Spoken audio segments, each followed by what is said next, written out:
Hi, everyone. This is Lauren Steiner with the Robust Opposition, and I'm on location up here in Eugene and Springfield, Oregon, where I am with Sue Sierralupe, who I was last with about 7 years ago.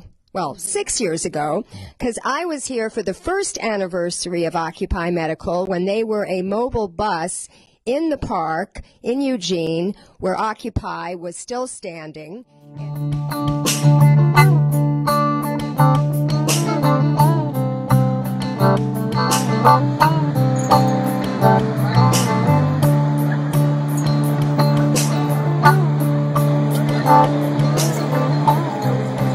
So can I ask you guys what is going on here, aside from the obvious that this man is getting a shave?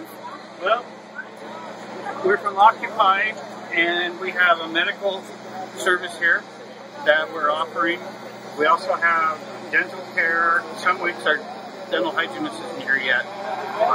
And I do haircuts, ear trim. My name is Sue Sierralupe, and I am the volunteer coordinator for Occupy Medical. We are allied with Occupy Eugene. That's where we started. We first, Dr. David and I and some other volunteers started as just a first aid tent with the camp, and then after the police closed us down, we opened October 16th. We closed down December 22nd. Then we kind of sat on it for a little while, and we realized that all of our patients still needed that care that we were providing. Initially, it was just first aid.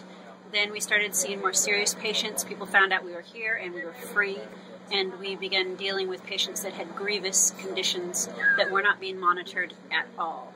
So after saving a few lives, and I do mean literally with CPR, our heart was really with people that were initially invisible. And once you see something, you can't unsee it, as they say. So we opened up a clinic, which is this clinic, in February.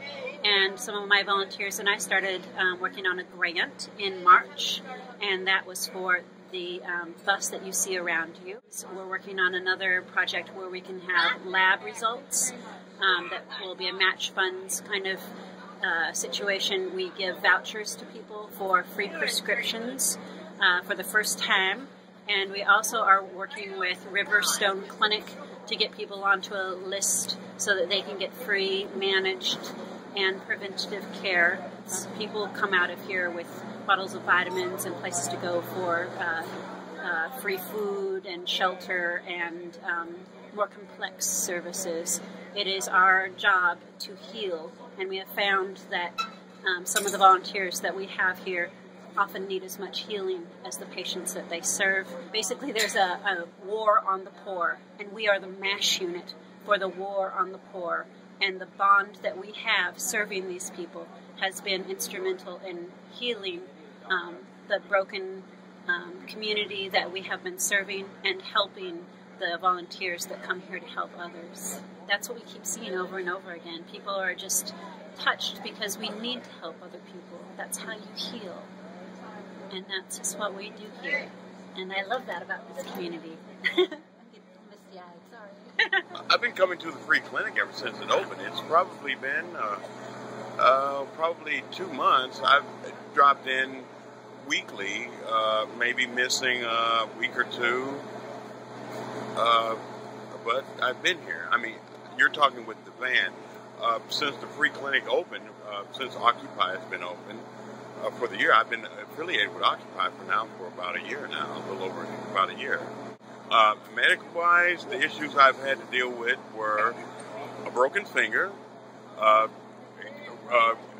getting a asthma inhaler, and just a cold, just seeking antibiotics. But whatever issues I've had, they've more than dealt with them and took care of them. And where would you go for these issues if you didn't have this free clinic?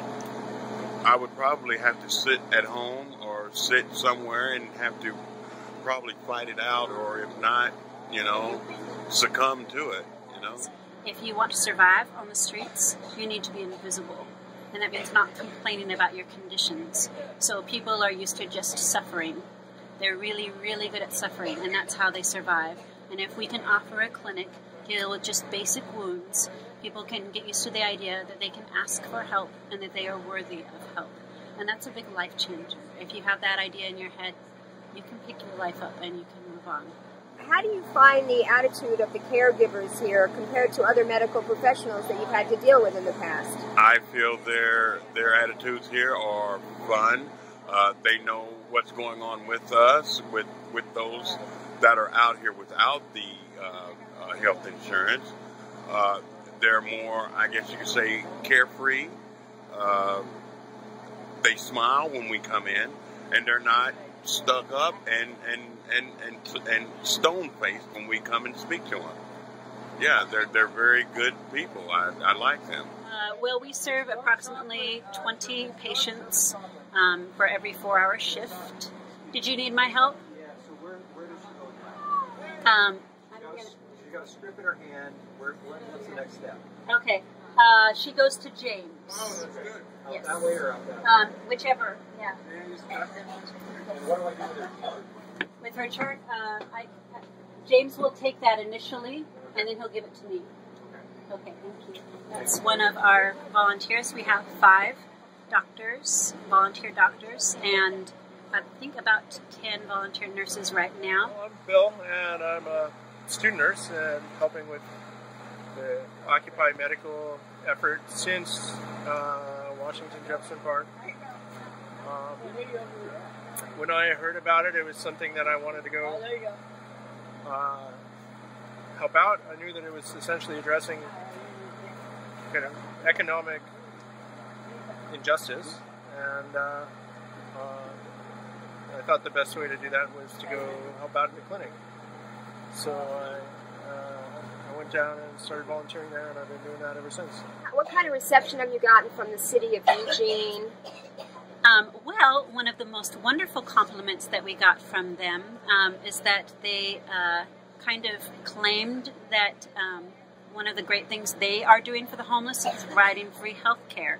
So if they want to claim that what we're doing is their job, that's fantastic. People should get used to that idea. If they feel so proud about what we're doing that they're willing to take credit for it, oh, hallelujah. That means that they recognize that it is vital, needed, and needs to expand. Because we are here, we've only had 2 crime incidents in this area.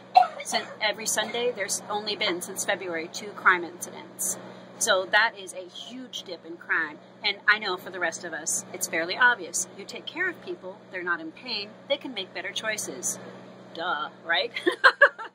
So what we're doing is offering help to people, and they make better choices, they feel cared for, they feel connected, and we get along. I mean, isn't that how we raise our children? How do you go and recruit your doctors, nurses, and EMTs? We just show up here and people show up. I mean, they hear about us. Other doctors tell other doctors. You know, we haven't really actively gone out to seek other help, but we've had, nurses don't have health insurance. So if you're working 2 part-time jobs and you're working with the population that we're working with, you really need to have health care. They don't have it. So that's one of the things that we're doing is we're offering a positive example so that voters will not be afraid to vote for single-payer health care. Health care is for all. It is a basic human right. And if people see what it looks like, we're not walking around with Mao jackets or trying to oppress anyone. You need care, you get care. The end. That's all there is to it. And that's what this country should represent. I'm starting with Oregon. Watch out, world. We are here because Occupy Medical just moved into this permanent location. First of all, tell us how Occupy Medical started and what you all have been doing for the last 7 years, and how come you made the move from a mobile bus to a permanent location? Okay. Well, we started it just as a first aid tent, and then we got together and realized that a lot of the people that we were serving needed far more care than just what we were giving. And when the Occupy movement was shut down by the police in October, from October to December is when we were an actual movement with an encampment in 2011. I couldn't remember the time. Then we had a few spaces where we were still hosting folks, and there was a huge need. This is before the ACA or Obamacare. So we had a lot of people that were coming in, and when they found out that there was doctors that were going to show up at certain times, this was the only care that they could get at all. So we had, in our little first aid tent, lines just going out the side waiting for their time to see a doctor and get a prescription for medical conditions that should really not be left untreated. Diabetes, for hepatitis, for some pretty scary stuff, a lot of antibiotics. There are people that were very, very, very sick, and they were getting no care at all. And that was a huge wake-up call to those of us that work in clinics and hospitals and are just community members. We did not realize what need was out there. So we decided, well, here we are. We're already banded together. We might as well just do something about it. So we started our own little Occupy medical unit, and it got more serious because more and more people were showing up, and we were able to give them the care that they needed. And you kind of, after you're saving a few lives, you get used to it. So the community welcomed us, and we set up a couple of tents, and then we decided just once a week, every Sunday, we'll show up and we'll give care with the resources that we have. And more resources started pouring in because people realized that their neighbors and their friends and themselves needed it. And this community that we're in is very, very generous. So we ended up getting a grant from the Oregon Community Foundation, and that was for the bus that we had, the 31-foot Bluebird school bus that was converted at one point into a bloodmobile. And then we converted it into a mobile clinic. And we did that for a while, thinking that that would be all we needed. And then very quickly we realized, oh, there's a lot more people here. We can't jam them all on the bus. So we got a big garage tent. And then we got another one. And then we got another one. And we did the best that we could for a very long time. In I believe it was 2015, we were loaned a building. And that was a huge eye-opener. So there were people that were coming in that weren't coming to our weekly clinic before because of the space that we were in. We're just in a park, and people felt safer coming into the building, and we were able to offer far more complex care because we were inside. You can't really do an exam on a park bench, not a complex one like some of the people needed. So after we lost the use of that building, then we were back in the park, and the level of care that we were able to give declined, and that was not in our comfort level. So we started looking around for places to set up shop, and unfortunately rent is out of control, and because we're all donation, none of us felt good about using the meager funds that we have that people were really scraping together to give us on a high rent building. So we found this place in Springfield, which is kind of a sister city to Eugene, and it was very affordable. And this is already, the building was already used previously as a doctor's office, and then the building, the suite adjacent to it, which we were able to rent together, we're using for our hospitality tent. And now here we are, and we're rethinking what we're doing. There are so many new people that we're able to see now. For instance, women that are part of the healing clinic and healing space, a shelter. If they've been abused and they need to hide from their partners, they can come here and feel safe. They don't have to sit where there are people that can see them. They can be sheltered from that. And when the word got out that we came into a building and we're free, of course, then more people started showing up, and more complex cases are showing up now, bit by bit. We've only been here a little bit, but the change is pretty miraculous. So apparently here we stay. Now, how many people do you serve every year, and how do you get your funding? Is it all individual donations, or do you continue to get foundation grants? We have a kind of a complex web of ways to get donations. We get grants. We got a grant for this building from the Faye and Lucille Stewart Foundation, and the U of O students helped us with that, which was great because it was a class that taught them how to put together grants, and they chose which organization they wanted to help, and our name came up. So we're very grateful to both the U of O grad students and to that foundation for giving us the head start for this. We also just have people that walk up and put money in the jar that you see behind you. And then we have people that pay by PayPal. There's some people that regularly show up and they just give monthly, or they give online, or, you know, people that at the end of the year, they want their tax donation to go somewhere that they know is being used very well. In this community, we use every penny to help the people that we serve. We're an all-volunteer organization, and we're decidedly frugal. How much is your budget every year, and has it been consistently growing, or has it been about the same? It has been growing, and of course with a monthly $2,000 a month for rent here, then that's going to grow even more. So we have to keep that one covered. So I will be working with our team of grant writers to make sure that that one's consistently covered. And we've been pinching pennies. I've noticed that the things that we used to spend a lot of money for, we don't anymore, because I was able to work with other organizations to get those regular donations. For instance, in our wound care, we rarely have to spend any money to get any supplies for the wound care anymore. There's just so many places out there. The industry has so much waste. So when somebody goes through and they go, okay, for some reason we have 5 billion 4x4 gauze pads, then we'll give some of those to Occupy Medical. And now we have 2 billion gauze pads. But we also share with other organizations too, to make sure. Rotary Club puts together clinics overseas when they start hospitals, and so we share with them, and the Hearts for Hospice, and just that putting the network into the system has really helped us a lot. Right now, the thing that we're trying to get funded, I think, other than rent, are and the insurance, of course, because you got to pay for these things, and insurance always figures out a way to stick their thumb in a pie. Is our hospitality team. In the past, we have served between 100 and 200 people a week.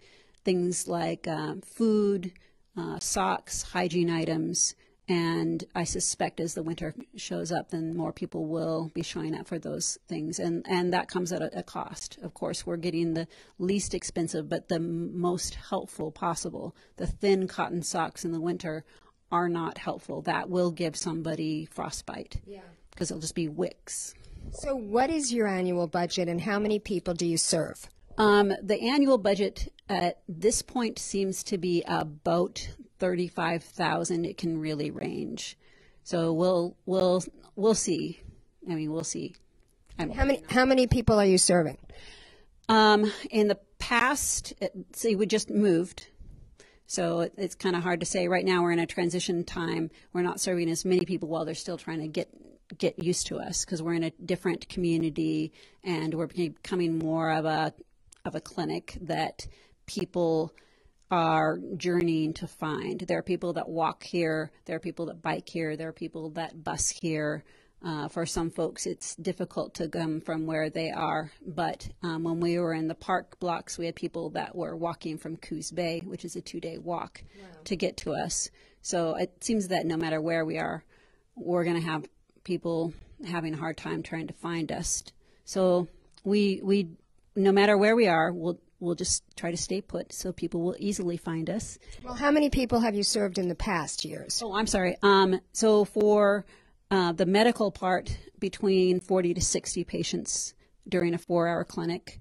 And then for the hospitality part, it has gone everywhere from 200 people to sometimes 100, sometimes as low as 20, depending on the weather. When things are really rough, people aren't coming out of their hidey holes to try to get supplies. And in those cases, then we go to find them.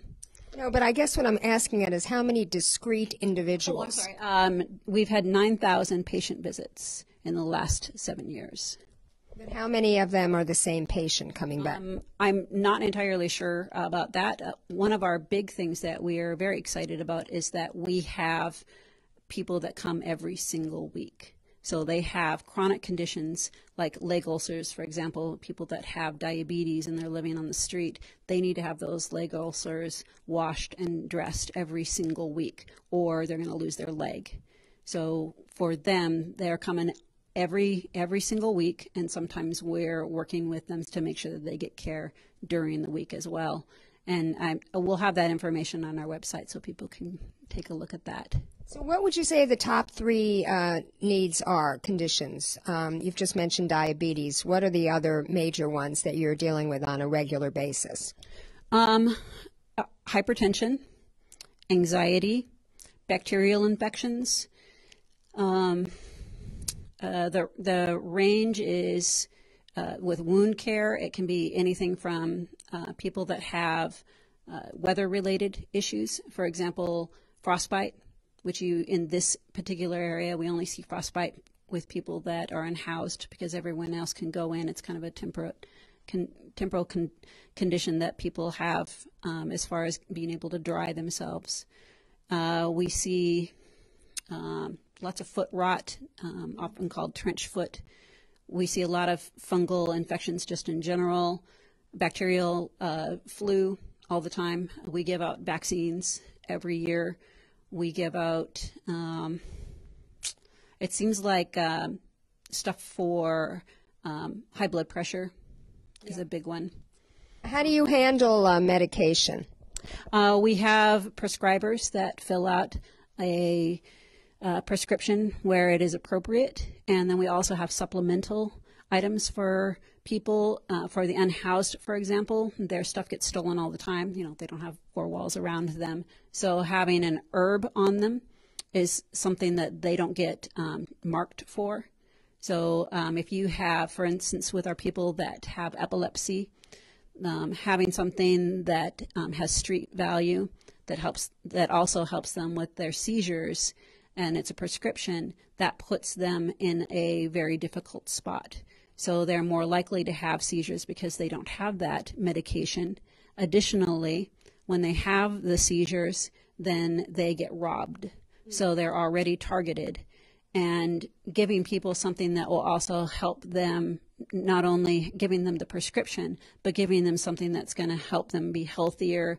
And when they wake up and they've had their shoes stolen from them, or they've had their food stolen from them, something to help them just with their immune system, some multivitamins, something just so that they're not just living by the skin of their teeth all the time.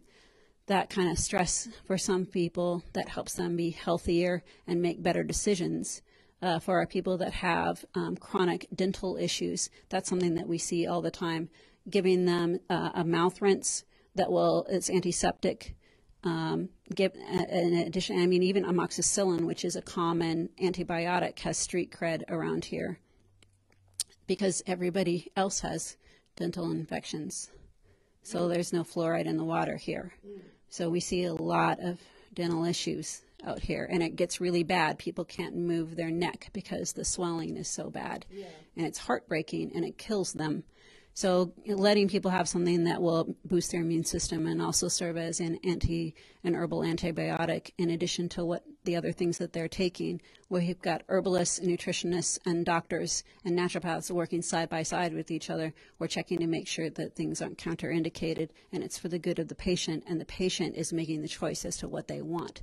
Some patients come in and they have no trust in herbal medication, so they don't get it. Some patients come in and they have no trust in prescription medication, so they don't get that. So you're an herbalist. We didn't mention that. And you just you alluded to the fact that there's an herbal medication for epilepsy, and you talked about an oral rinse for dental conditions. What are some of the other herbal substitutes, just for people's edification who are watching right now, do you use, and tell us the conditions that they treat? So the things that we're giving people for epilepsy, it's not an herbal medication to help them in substitution to the seizure medication. It's something to help them with their nerves and their anxiety and their immune system, just because they get victimized all the time. What herbs can be used as substitution for common prescription medications?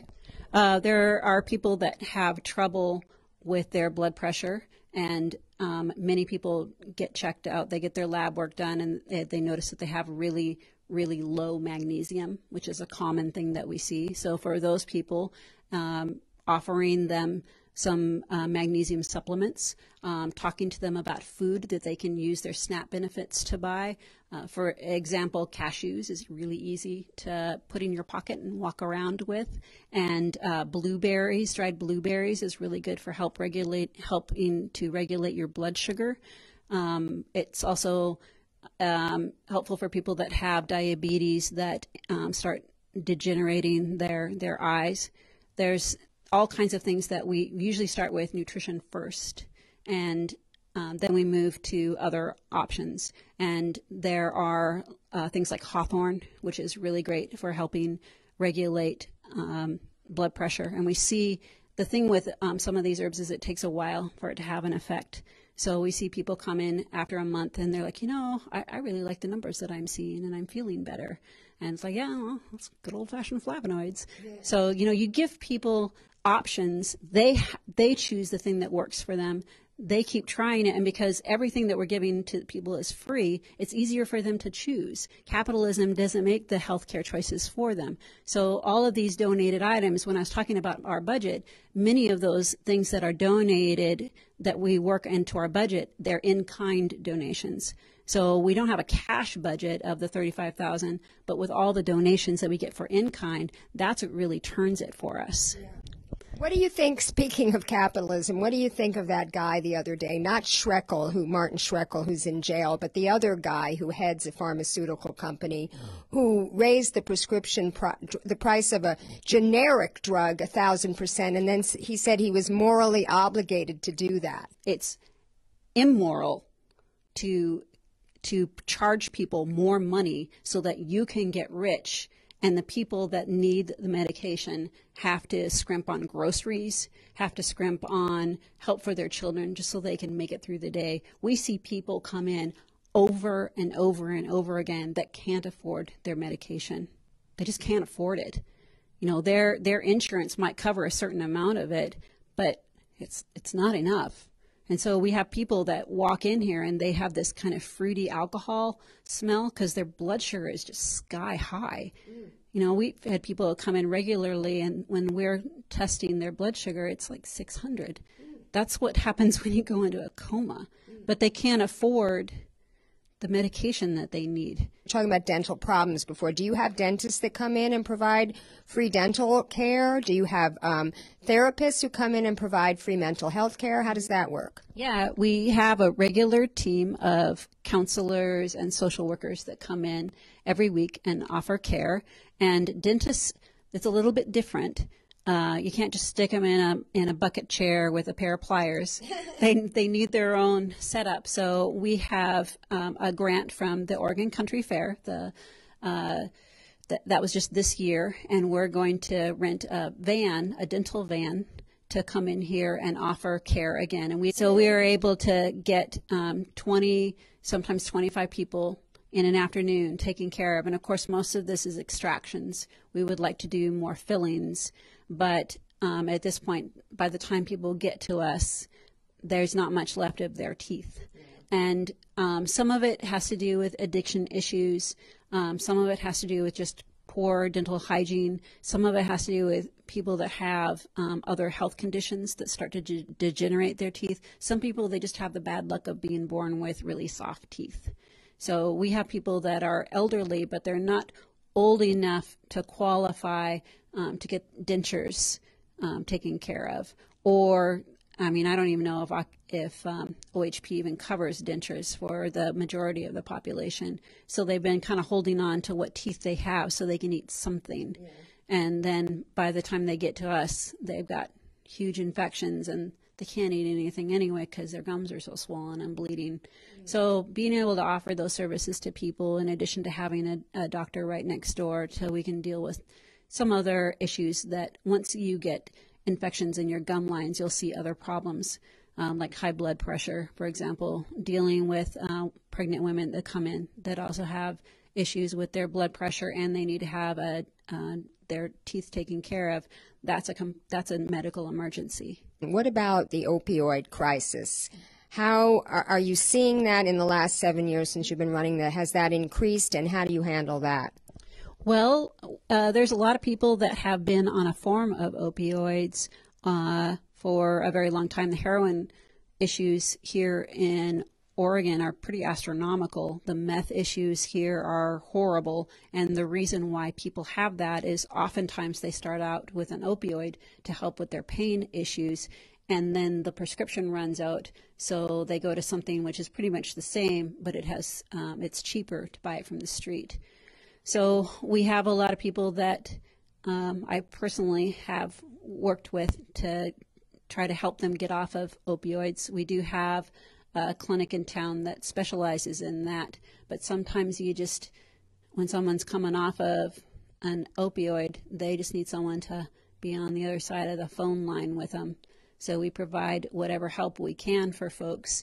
And there's, it shouldn't be a surprise to Americans that when you don't have good medical help, you're going to have more pain because people let their medical conditions go until it becomes too painful for them to deal with it. Naturally, we have an opioid crisis.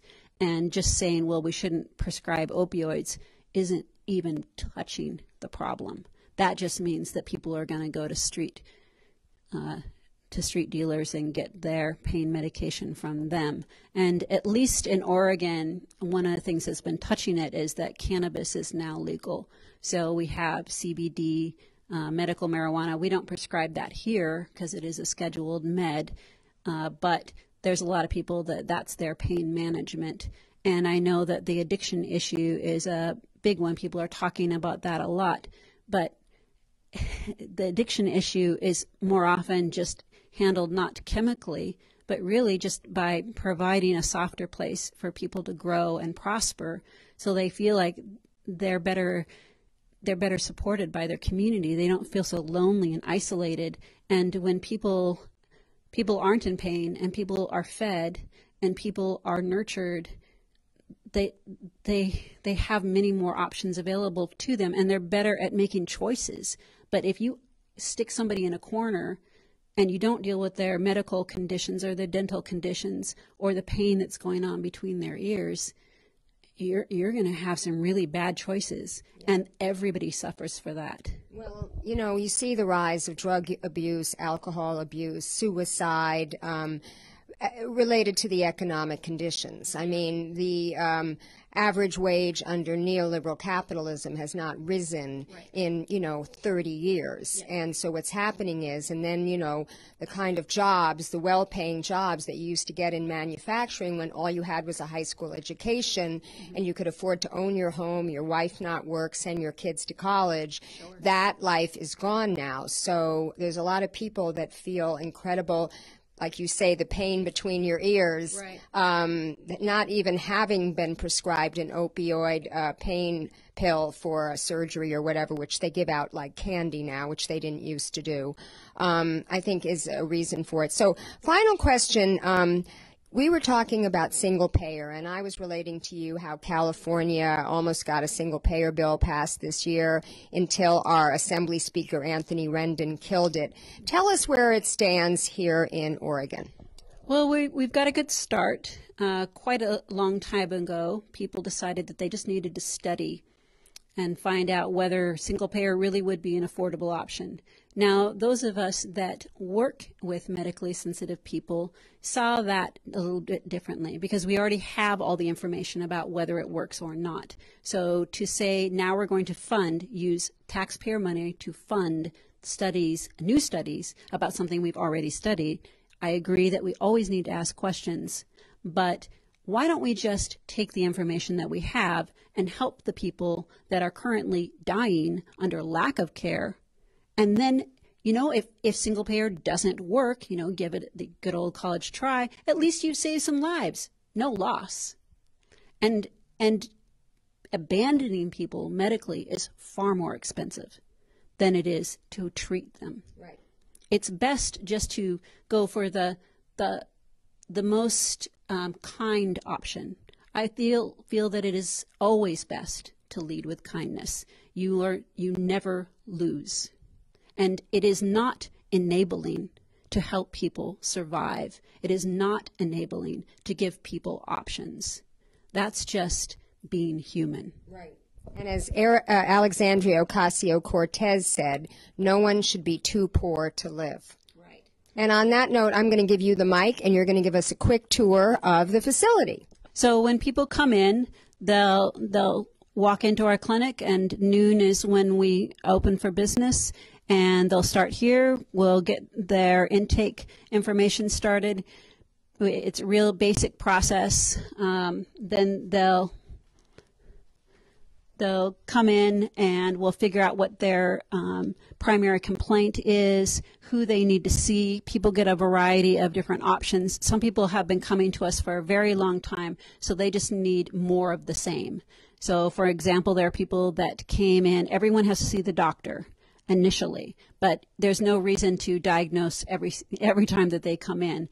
So people that they just come in for multivitamins or to talk to somebody, then they'll talk to intake, and intake will say, I see you've been here multiple times. What is it you're coming in for? And says, I just wanted to talk to the counselor. So great.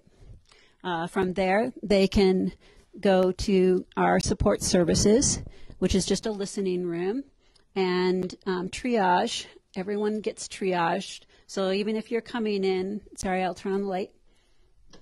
Even if you're coming in for counseling, we always want to check people's blood pressure and get their vitals. If there's any irregularity from there, we have doctors right here, so we can send them right to get the medical help that they need. And it's a small price to pay to get good counseling help. People, if they have blood pressure sky high, sitting down and talking to them is only part of the thing that's going to help them. Of course, being listened to helps lower blood pressure, but it may be that they need some medical attention as well. And here we are. It's a free clinic. We have our own little staff bathroom and a staff break room, and we have our 2 medical exam rooms, so we can have a doctor in each of those, or a nurse practitioner, or a PA. Everything that you see here has been donated, for which we are grateful. We also have our wound care room, and we're still kind of setting up. We're still basically living out of boxes right now because this clinic is so new to us. So the nurses stay in this area and pull the doctors in when there's something tricky. But there's a lot of people that come back for things like they just need a dry dressing or something like that every single week. And we offer what we can. And again, everything here is donated, and it goes out for free. So we don't charge anything.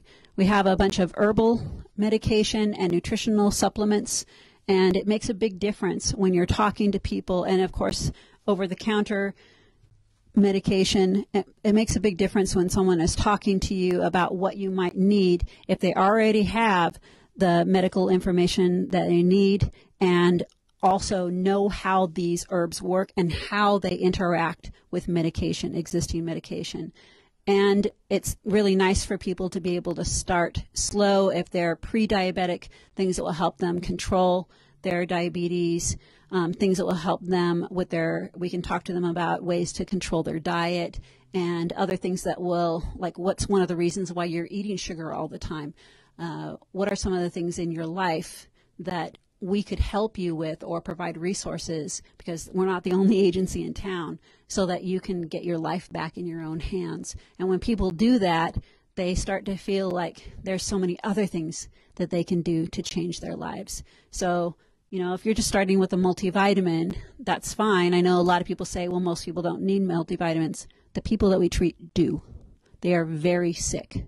And the multivitamin means all the world to them. For some people, car campers, for example, they're spending a couple of days at a time staying in their car, and they're not going to the bathroom, and they're not eating because they're afraid of leaving their car, because then it'll be towed, and that's all of their possessions. And that's someone that really needs some nutrition. Right. So, is that it? Yeah, we also have another suite on the other side. If you'd like to take a look at that, that has the kitchen, and that's where we feed people. I mentioned before that we feed people. Our doctors have noticed that people are better at listening and engaging in the very important conversation between a practitioner and a patient when they have some food in their belly. We also have a charging station.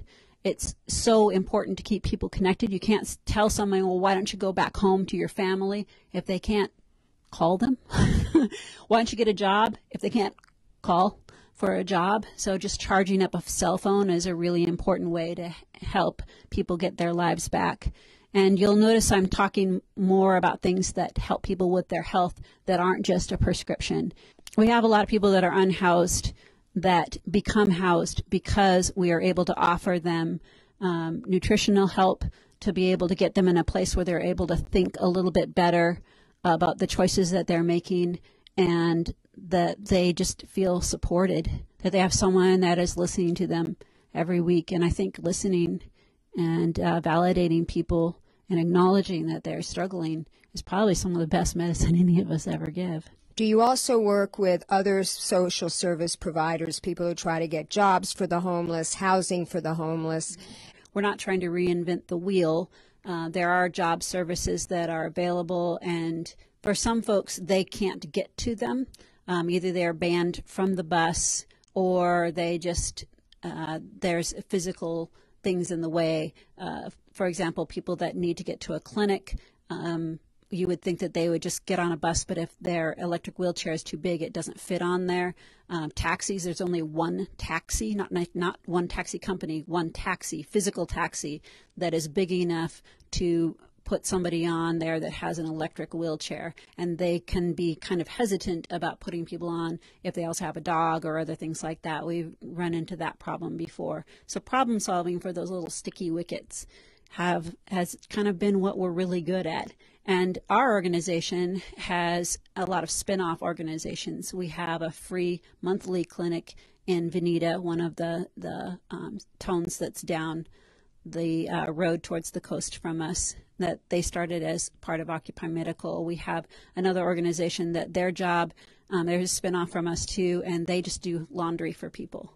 So this helps in great ways because not only, I'm sure people might be thinking of trench foot, having dry socks in the winter. When you keep your boots on several days in a row and they get wet, then you get boot rot, and that eats away at people's flesh.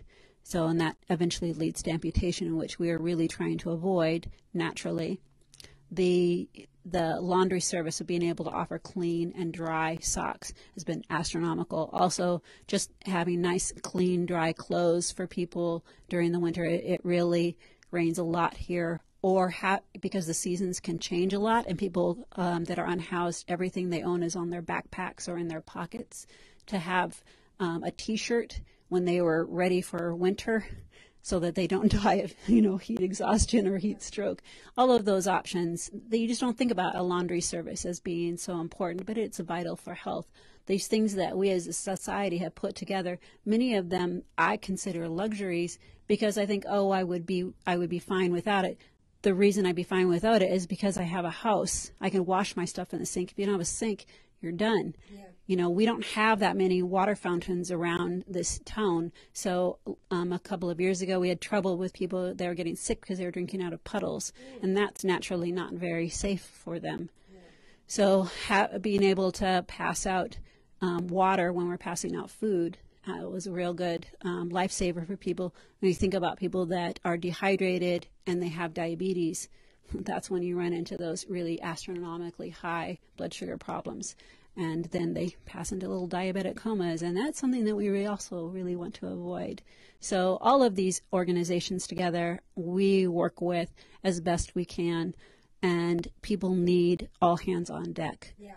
That's the definition of community. Well, I want to thank Sue for doing this second interview with me 6 years after the first. And I want to also thank Sue for being one of the unsung heroes in this country and in this world who really see the homeless. So many people don't see the homeless anymore because the situation is so ubiquitous. And I'd like to let people know that I'm considering trying to fundraise for an Occupy Medical in Los Angeles, because as everyone knows, Los Angeles is the homeless capital of the country. So thank you very much, Sue. And any last words you want to say? I'm really happy and honored to be in the spot that I'm in. It is a privilege and it's a beautiful part of my life to be able to serve. So the things that I am doing is because of thousands of other people participating in this. It's not one person. It's not the Sue show. This is the community stepping together and making it happen for people that are in need. And that just shows you that people understand that healthcare really is a human right and they want to be part of that solution. So I ask others to join us too, wherever you are. Thank you.